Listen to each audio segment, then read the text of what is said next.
Alright guys, back at it. I think an hour ahead, I don't know. But now we are going to implement the next generations. Okay, right now we have one life, the first generation. When we press play, they live for one generation, and once all of them die, nothing happens. Okay, we want it to where once all of them die, the generation increments. So right here we have the current generation. We want that to increment every time somebody dies, and it should actually start off with 1. So we spawn the first generation, this should be 1. So on the wake, when we spawn body, we want to increment current generation. Let's go ahead and open up the code and get to it.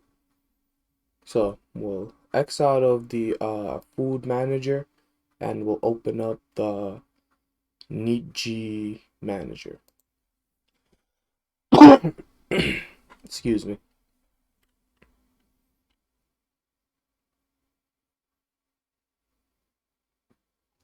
So for the NeuroEvolution manager, we're going to scroll down to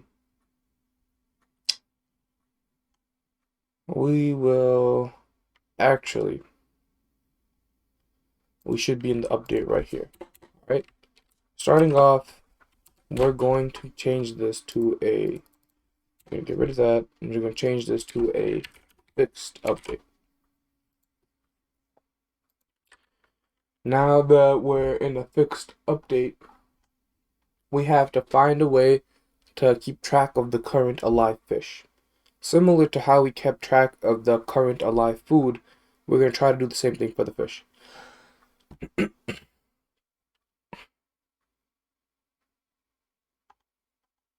So to begin, we're going to create a function for current alive.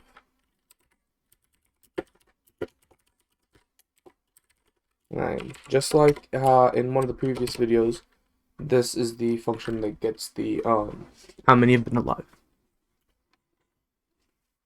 or how many of a certain object is in the scene. But this one is going to be slightly different. I'm going to start off with alive equals 0. Okay, and then we're going to do for int equals 0, I is less than all neat fish dot length, which is the same as starting population.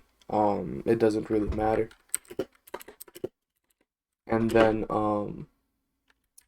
I plus plus. Okay, now we will do an if statement to see if that neat fish's object is still in the scene. So if all neat fish I, the index dot game object. So this lets us know if this game object exists, then we do this code, and if it doesn't exist, we do nothing. Alive plus plus, we just increment it. And then nope, not here. After the for loop, we want to simply return alive. Alright, so it's a public int because we're returning how many fish are alive.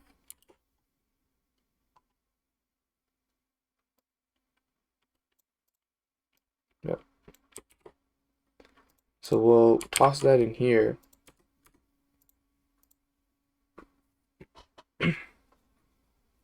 But now, excuse me. But now we want to have a first of all, we have the current alive right here. So let's set that equals, and that should be good for that. And now we'll be able to see how many are currently alive. But now that we have currently alive, we want to have a way to, once currently alive does hit 0, we want to repopulate. So we have to have a way to do that. So we have an if statement similar to how the food was done.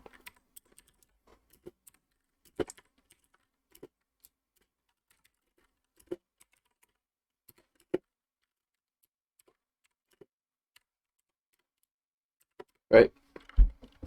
And then we do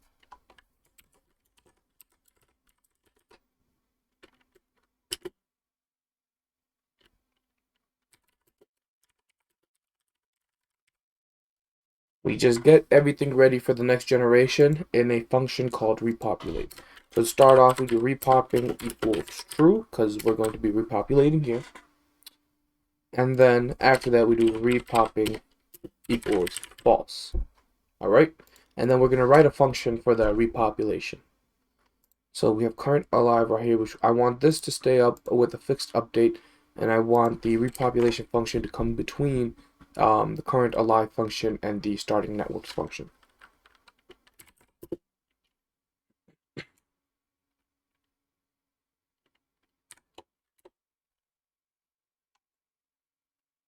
Oh.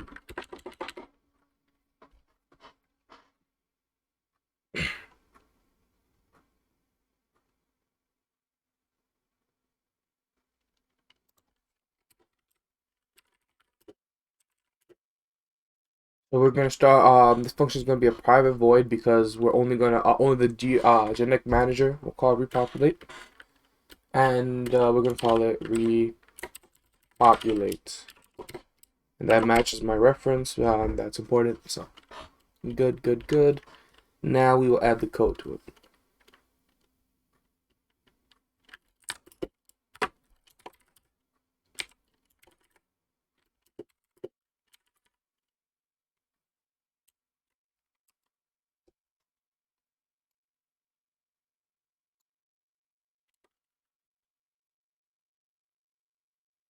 Now here, what we're going to do is start off by first of all incrementing the current generation.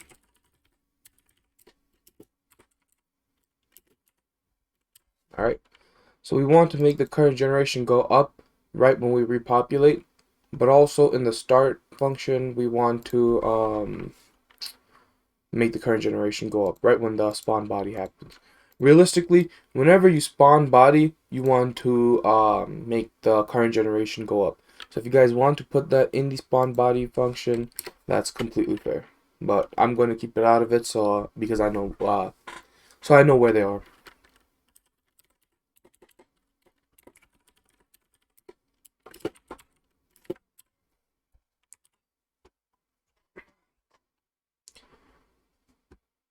Because if I change things in the spawn body or swap it out with another function, I want to be able to still have the current generation increment right at the beginning. And then also have the repopulate always increment the current generation. In the future, I might even take it out. The current generation might not always increment in the repopulate. Because we'll be saving the fish's brains and things like that, but we'll see when we come to that. So after we do the current generation, let's see when we start off, we'll be at 1, and then when we repopulate, it'll go right up to 2. But I want the current generation to go up after everything has been spawned. So we'll keep that at the bottom, and we'll add code. So now that current generation is going up, we need to kind of figure out how we want to implement the respawning of the next generation. Okay, so the generation's incrementing, that's good. But what goes into respawning all the neat fish? Give me 1 second. Let me change this song because it's not very good. It's distracting. Alright, so what goes into repopulating the fish? Starting off, we probably want to uh, figure out which fish did the best in the previous generation, right? The whole point of repopulating is to keep the 5 best, or keep however many best we specified, and have a group for mutation, and leave the worst. All right. And you doing this, we can eventually get smarter and smarter networks, but we need to make sure we repopulate in the proper way. So starting off, we probably want to, we have a list of neat fish. So we probably want to sort that list of neat fish, and then once it's sorted, we can just use different for loops, and starting at different indexes to loop through the neat fish and change what we need to do. Okay, so that's what we're basically going to loop through the all neat fish networks, right? All the network brains that we have, the list of them, we're gonna loop through. We're gonna keep the first however many, right? My number is 5, so we're gonna keep the first 5. We're gonna mutate the middle, and we're going to leave the bottom 5. Okay, so let's do that. We need to add 2 functions. One of the functions is going to be for the sorting. The sorting function, we're going to basically write a sorting algorithm real quick. We sort population. And when I wrote the reference code, it was like, it's been 2 months. I think I've said that a couple of times, but it's been a while. And so, like, when I was going through, obviously I was looking at sorting algorithms and to see which one is a good one. However, I don't really remember the name of this. I should have wrote comments, but that's how it goes. I have comments in the reference code, but not what algorithm I use, which is great. And that just goes to show you having good comments is really, really important. That's why, even though right now we don't have very many comments at all, right? Usually after I write my code, I like to go through it and comment everything, all the important things. Okay. So maybe we'll go through that together, maybe we won't, but make sure you guys comment out your code so that in the future you guys can go through it and be able to see whatever you need to do and make changes. Alright, so we created a function for the sorting of the population. We also need a function for the starting of the new population. Okay, so we will call the other function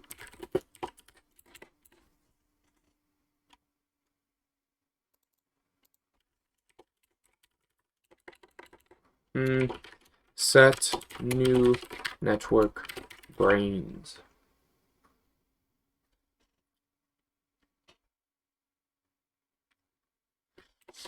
We'll do set new population networks. All right. Oops. Yep, perfect. So these are the 2 functions we're going to have to fill out. We're going to start with the sort population, because that's going to be the first function that's called. We want to first sort the population, and then we want to set the new networks. So we want to first sort, and then change the array of networks that we have stored from the previous generation. All right. So coming to the sorting algorithm, we're going to first loop through the whole list. That's not right.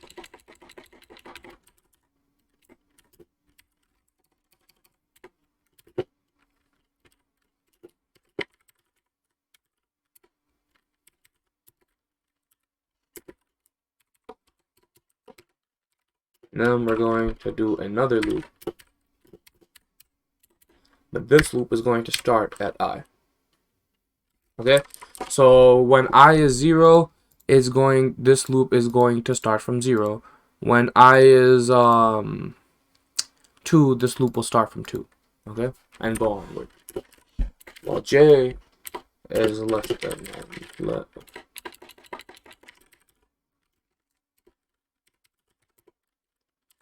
inc j plus. Oopsies. There we go. And so what this algorithm does is basically it loops through the list. It's looping. It's a loop within a loop, right? And what it looks at one value, right? So let's say we're at the 0th index. It looks at the 0th index value, and then loops through all values after that. And if it finds a low value, it switches it. Okay, and then it continues to loop through and sees if there's another low value and switches that. And once it reaches the end of the second loop, it then increments to the next step. So we start at the 0, then we go to 1, and then 2, and then 3.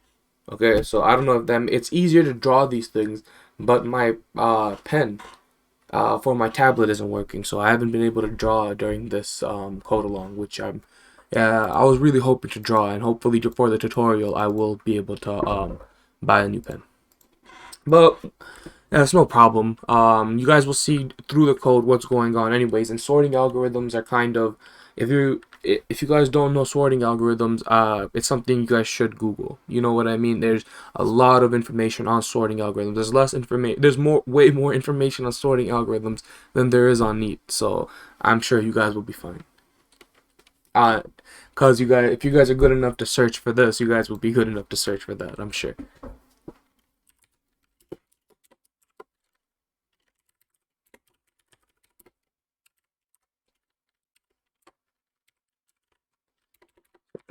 Fitness.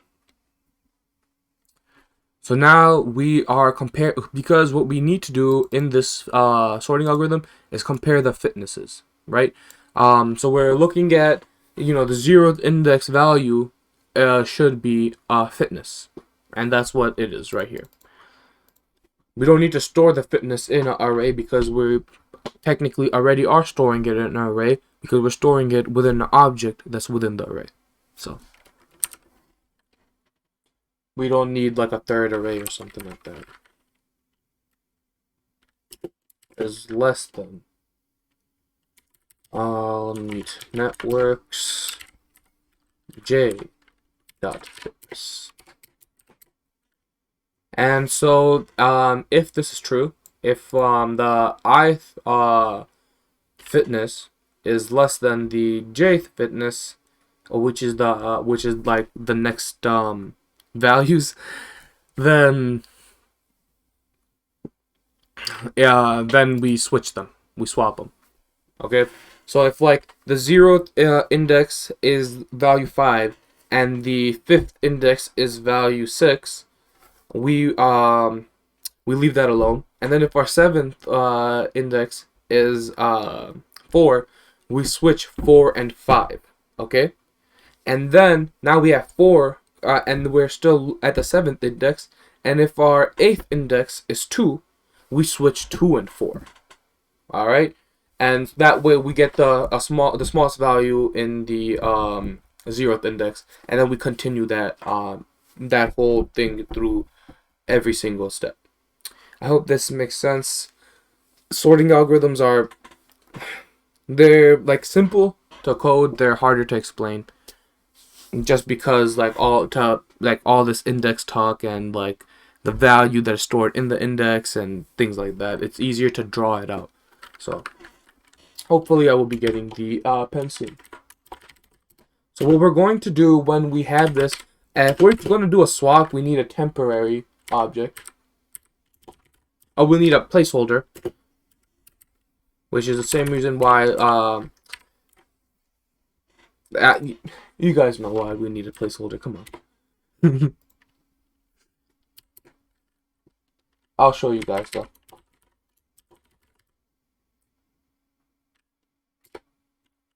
On the networks I equals, so basically we're swapping over here, we're storing I into temp, right? So we don't lose it. And then we're going to in the ith index, we're going to store j.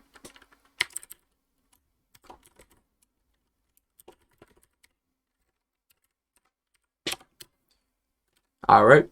So when we do store the j into this, right? When we store the jth index value into the ith index value, then then we lose whatever value is in this, right? So if we didn't have this, well, we just lost this value. And if we want to then, what are we going to store in J? How are we going to get J? Because when we do all neat networks I like this, if we do that, then we're just storing J into J again. It's just a copy, right? Because we copied it over right here. That's why we have a temporary object to hold this, and then we simply set that to temp. All right. So if somebody's where we were before I started copying and doing all that is right here, right? We're just going to do all neat networks J equals all neat networks. Oh no, equals temp. All right. And that will work perfectly.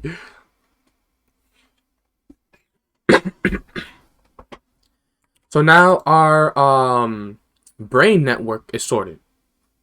All right, and it doesn't matter what our where our bodies are, right, or what the index are, because what matters is that our bodies then take our brain. But at this point, all the bodies have died, and when we do sort population, we only do it when we're repopulating. And that means all the bodies have died, so we can manipulate this network, the array and the position of the objects in the array however we want, and then we can spawn the body in the next generation. All right, so our sort population is done, and now we're going to do the set new population. So starting off for the new population, we're going to have to create a array of we're going to have to create the new population, an array of the new population. Okay, in that array we might keep some of the old population from the old array, but in some of it we're going to spawn new objects. So you'll see how that looks right here. So we're going to create a neat population array and call it new population, and it's just the holding array for now. And then new what is it? New neat network starting population. We want to go into the starting population because the starting population is what we want every generation to be. Okay. Even when if we implement crossover in the future, we still want the starting population to be the kind of cap for now. So now that we have the new an array of the new population, we go ahead and create a for loop.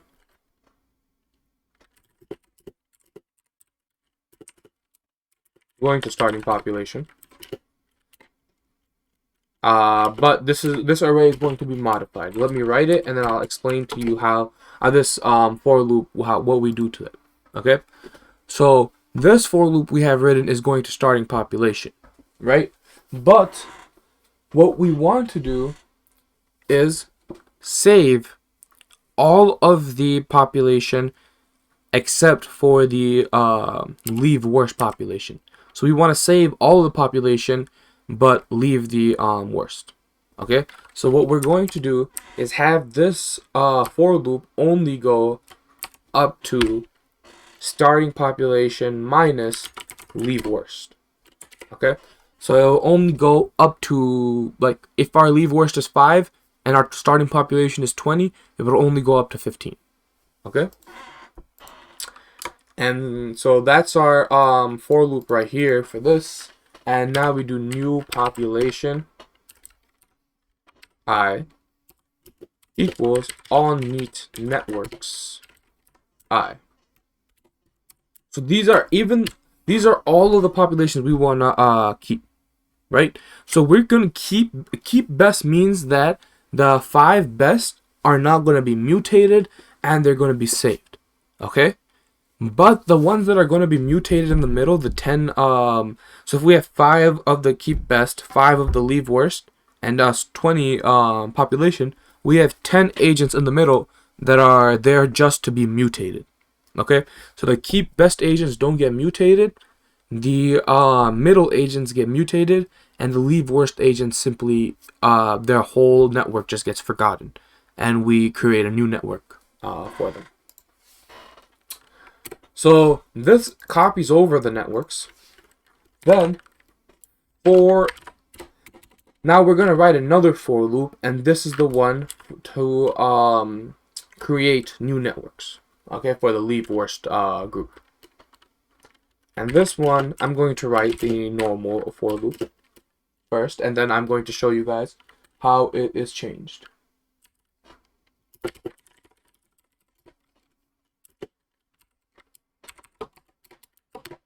Alright, so that's the normal for loop, and we change this one by adding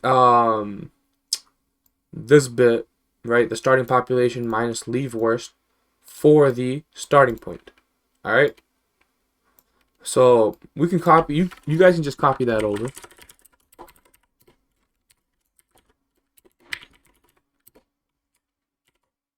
Alright, so we want the I for this loop, so this loop ends at starting population minus leave worst. So the first loop will end at 15, and then the second loop will start at 15, right, and then end at the end. So these two together take care of going through the whole network brain list, or network, yeah.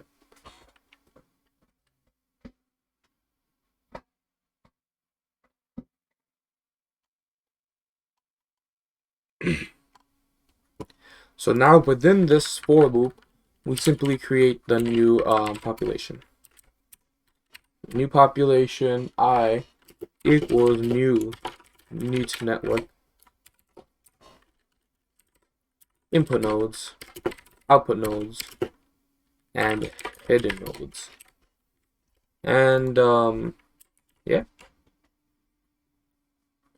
since we had the constructor already set up, it's that easy. And so these just get wiped out.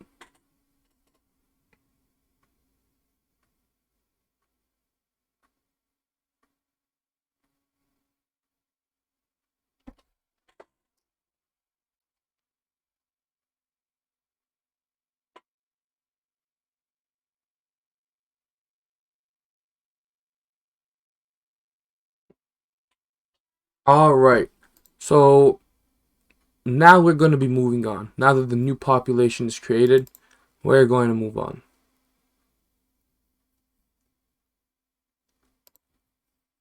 Actually,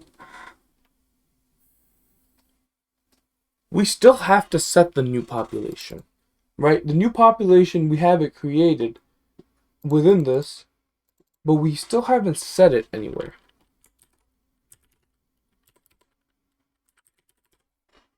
Like, we're not returning anything.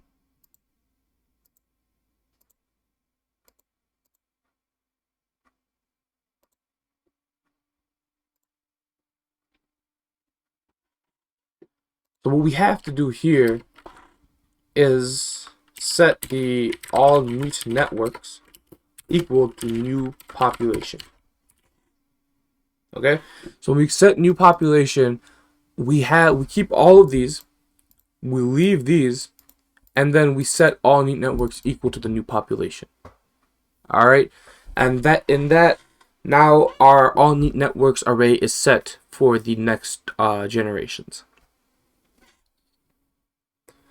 Now that we have these two functions, let's go back to our repopulate function, which is right here, and add them. So we're going to do sort population, and then set new population networks. And now that that's done, we're going to spawn the body. All right.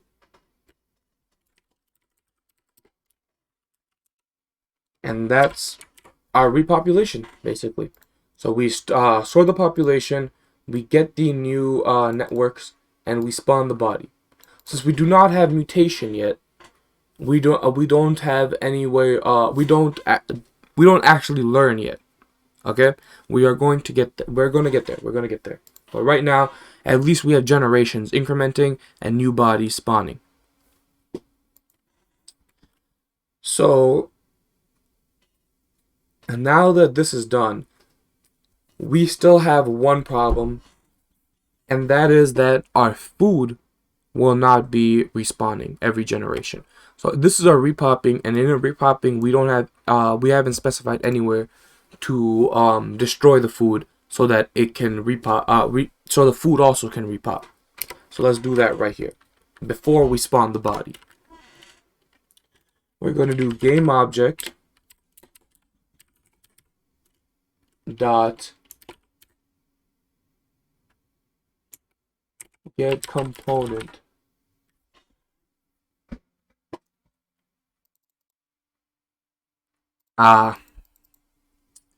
okay, this is going to be interesting. In my reference code, I guess I have the I have this. Alright.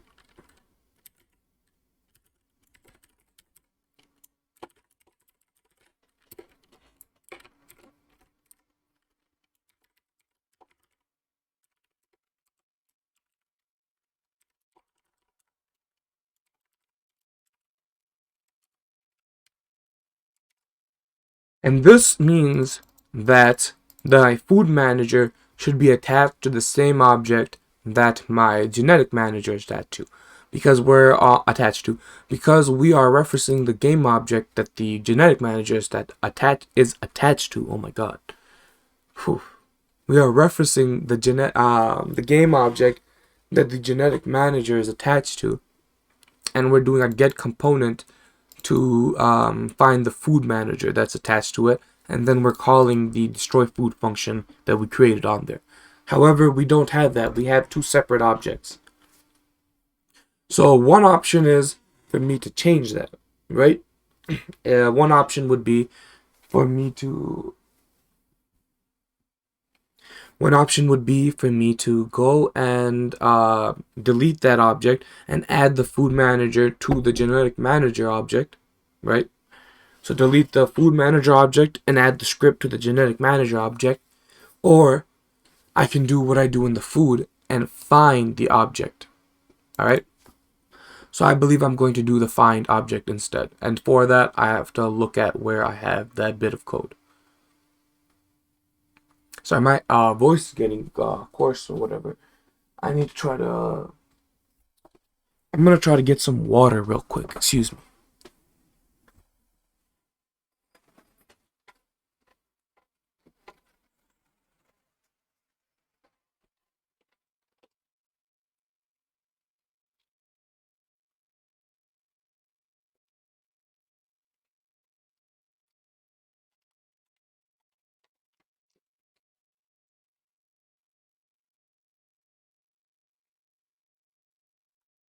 Alright, I'm back.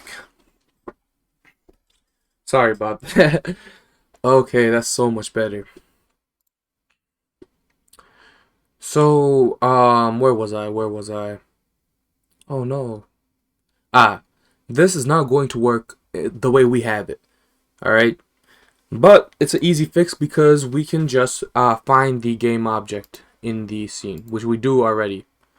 So we are going to just look at where we do that, and we do that right here. So we're going to do game object find object of type instead of doing what we have over there. So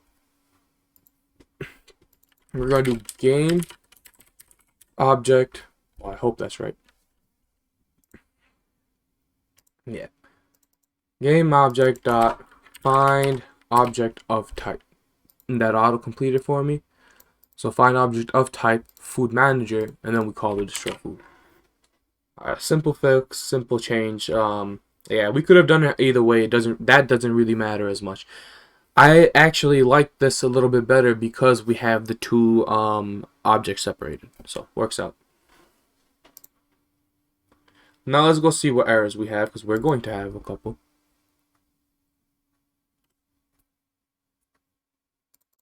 Now that's interesting. So let's go back to our script and let's see what we actually named that function. Because this should have been destroy food. So we'll go to, where's our food? We'll go to food manager. We'll look destroy food. I'm gonna go back to my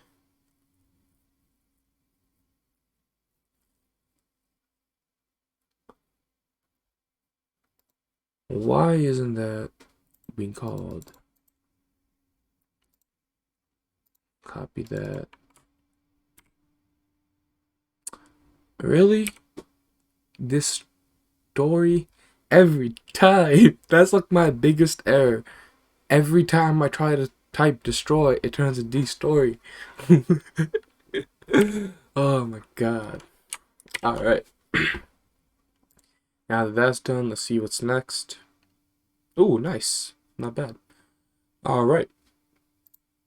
So our repopulation now also destroys the food, spawns the body. Everything is looking good here. All that's left is to do the mutation, but let's see how this is working.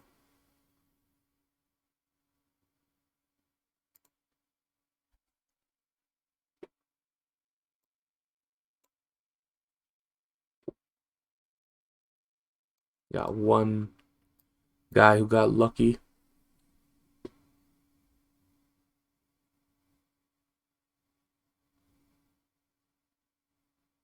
And no repopulation was called. Current alive is 0. Why did repopping not get called? Let's go back to the code and see what's going on. Now is the time for debugging. We have our fixed update, and we haven't actually called the function. I love it when quick debugging happens. So let's call repopulate. Good thing our comment was there. And now let's see again what's going on. So my recording is still going good. Everything is still going good. Let's press play, guys.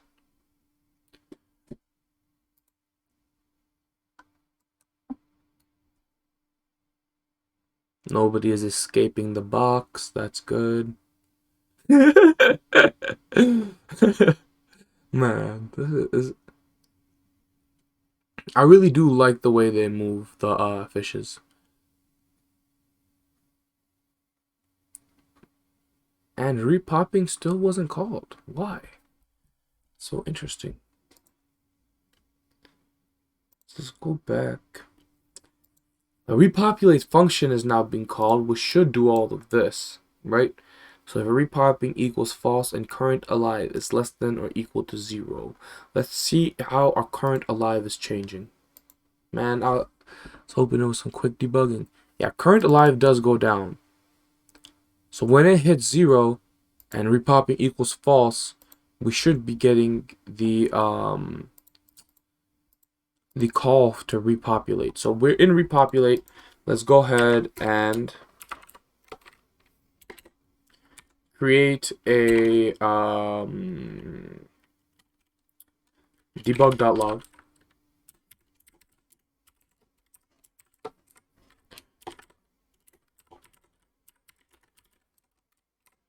Okay, so we'll know if we're repopulating or not. Back to the genetic Unity editor. Play, and we'll wait for these guys to die off again.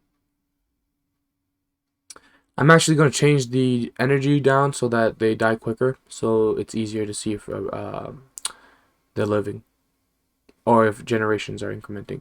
So right now that didn't the repopulate function isn't being called at all. Why is that? Repopulate isn't being called.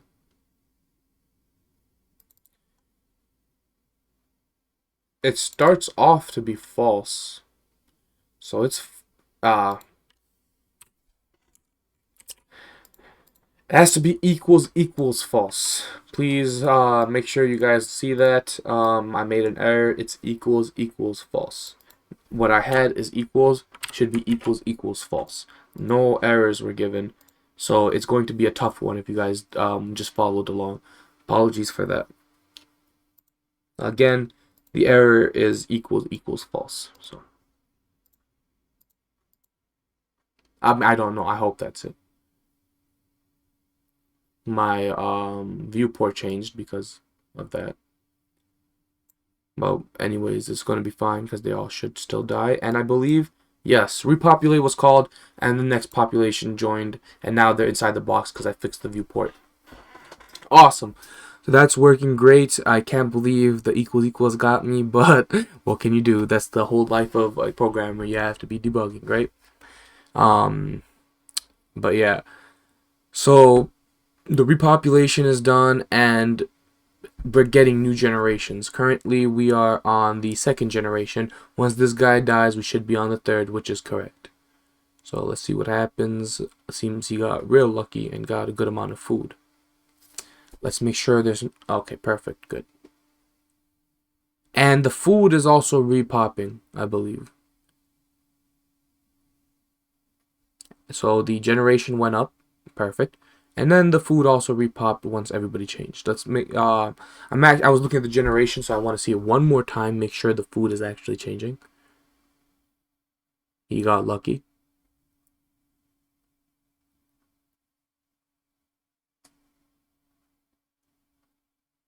Awesome. Food is repopping. So everything's looking good, guys. Everything is perfect. We're gonna get rid of this repopulating statement, and we're going to end it right here for this video.